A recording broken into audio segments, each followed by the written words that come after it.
எல்லாருக்கும் வணக்கம். இன்னைக்கு என்ன வீடியோல பார்க்க போறீங்கன்னா, அவசர சமையல் செய்ய போறேன். மத்தியானம் லஞ்ச் சாப்பாடு தான். அதை இப்போ ரொம்ப நேரம் ஆயிட்டதால டக்குன்னு செய்யலான்ட்டு ஒரு தக்காளி சாதம் செய்யலான் இருக்கேன். வாங்க எப்படி செய்யுதுன்னு பார்க்கலாம். இது பார்த்தீங்கன்னா எங்கன்னா வெளியே போயிட்டு வந்தாவோ செஞ்சாவோ நமக்கு எதுவுமே இல்லைன்றப்ப டக்குன்னு செஞ்சுக்கலாம். சாதம் வடிச்சு செய்யறதுக்கு கூட நேரம் ஆயிடும். அரிசி ஊற வச்சுட்டு இந்த காயெல்லாம் அரிஞ்சு தாளிக்கங்காட்டி செஞ்சிடலாம். வெளியே எங்கன்னா கொண்டு போனதுனால இந்த மாதிரி கொண்டு போகலாம், செஞ்சு சூப்பரா இருக்குங்க. வாங்க எப்படி செய்யுதுன்னு பார்க்கலாம். வீடியோக்குள்ள போறதுக்கு முன்னாடி ஃபர்ஸ்ட் என்னோட வீடியோ இப்பதான் பாக்குறீங்கன்னா சப்ஸ்கிரைப் பண்ணிட்டு உள்ள வாங்க. வீடியோக்குள்ள போலாம்.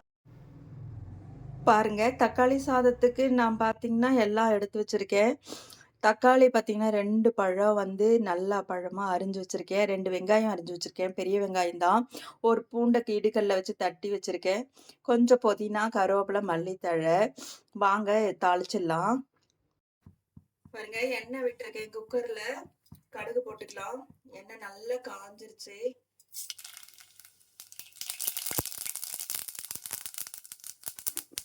நான் கொஞ்சம் தேங்காய் எண்ணெயில் செய்ய போறேன். பாருங்க, சோம்பு, பட்டையில ஒண்ணு வேண்டாம்.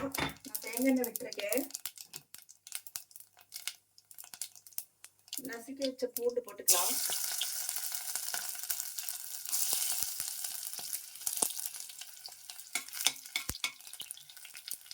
தேங்காய் எண்ணெயில செஞ்சீங்கன்னா நல்லா இருக்கும், அதுக்காக தான். பாருங்க, பச்சை மிளகாய் கட் பண்ணிருக்கேன்.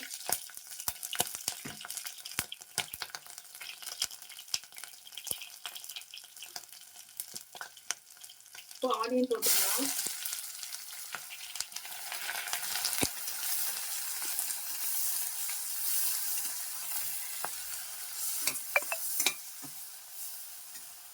ஆனியன் நல்லா வணங்கட்டும். இப்போ தக்காளி போட்டுக்கலாம். தக்காளி நல்லா சுருண்டு வணங்கணும். ஏன்னா இது தக்காளி சாதம் இல்லைங்களா, அதனால தக்காளி நல்லா சுருண்டு வணங்கட்டும். ஒரு நல்ல கிரேவி மாதிரி வரணும். அப்போதான் உங்களுக்கு தக்காளி சாதம் சூப்பராக டேஸ்ட்டாக இருக்கும். இஞ்சி பூண்டெல்லாம் போடலை, அது பிரியாணி மாதிரி வந்துடும்.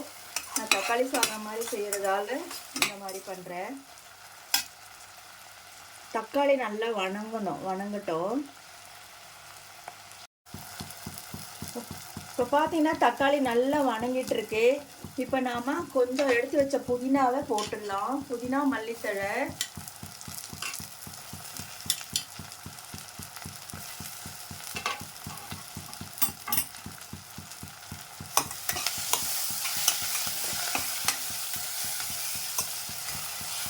நம்ம தக்காளி கூட இதில் அரைச்சி கூட ஊற்றிக்கலாம், நம்ம இஷ்டம்தான். பிரியாணி வேறு, தக்காளி சாதம் வேறு. வடித்து கூட செய்யலாம். வடித்து செய்கிறதுக்கு இந்த மாதிரி செஞ்சுட்டு சாதம் வடித்து கலந்துக்கலாம்.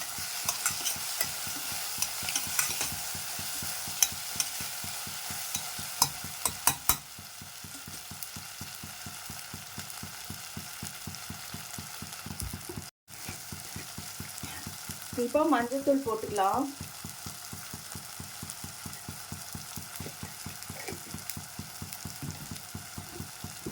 நான் குழம்பு மிளகாத்தூள் தான் போட போகிறேன். சாம்பார் தூள் மாதிரி தான், அதுவும் தனியாக ஒன்றும் போடலை.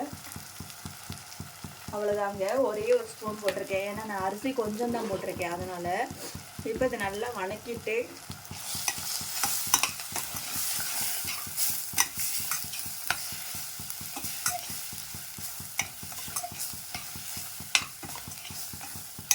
இப்போது நம்ம எவ்வளோ அரிசிக்கு எவ்வளோ தண்ணி விடணுமோ அந்த அளவுக்கு விட்டுக்கலாம். நீங்கள் எவ்வளோ அரிசி விடுறீங்களோ அந்த மாதிரி.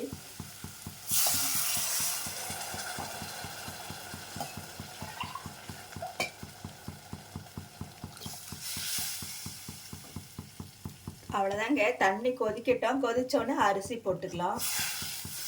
அப்புறம் உப்பு எப்படி இருக்குன்னு பார்த்துட்டு இது பண்ணிக்கலாம்.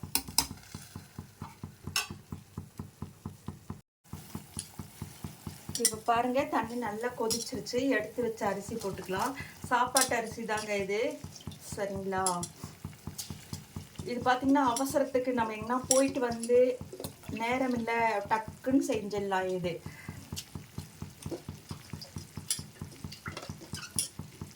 வெங்காயம் அரிஞ்சோமா, தக்காளி அரிஞ்சோமா, தாளிச்சோமான்ட்டு. இஞ்சி பூண்டு பேஸ்ட் எல்லாம் தேவையே இல்லை. அதெல்லாம் போட்டால் பிரியாணி மாதிரி வரும், வாசம் வரும்.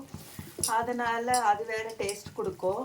இந்த மாதிரி செஞ்சால் நம்ம எங்கே கொண்டு போகிறதுன்னா கூட கொண்டு போய்க்கலாம். கோவிலுக்கு எங்கன்னா டூர் போகிற மாதிரி இருந்தால் கூட நீங்கள் சாதம் வடித்து கூட அப்படி தாளிச்சிக்கலாம். அந்த மாதிரி தான்.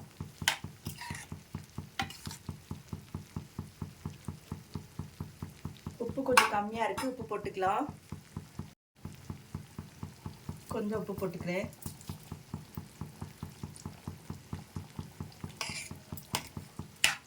அவ்வளோதாங்க. ஒரு 3 விசில் விட்டு எடுத்துக்கலாம். இப்போது கேஸ் ரிலீஸ் ஆயிடுச்சு. நம்ம திறந்து பார்க்கலாம் எப்படி வந்திருக்குன்ட்டு.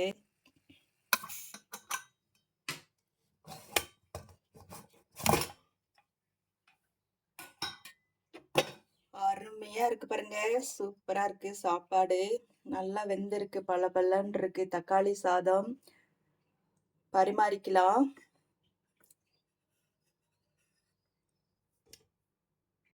பாருங்க, மணக்க மணக்க தக்காளி சாதம் ரெடி ஆயிடுச்சு.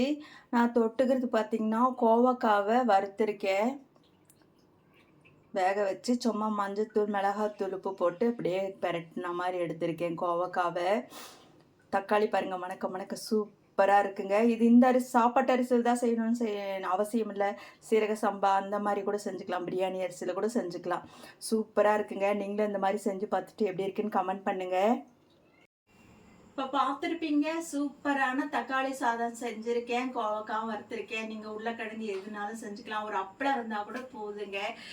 அவ்வளோ ஈஸியாக செஞ்சிடலாம். சூப்பராக இருக்கும் இந்த சாப்பாடு. நீங்களும் செஞ்சு பார்த்துட்டு எப்படி இருக்குன்னு கமெண்ட் பண்ணுங்கள். இந்த வீடியோ பிடிச்சிருந்தா லைக் பண்ணுங்கள், ஷேர் பண்ணுங்கள். அப்படியே என்னோட சேனலை சப்ஸ்கிரைப் பண்ணுங்கள். பாய்.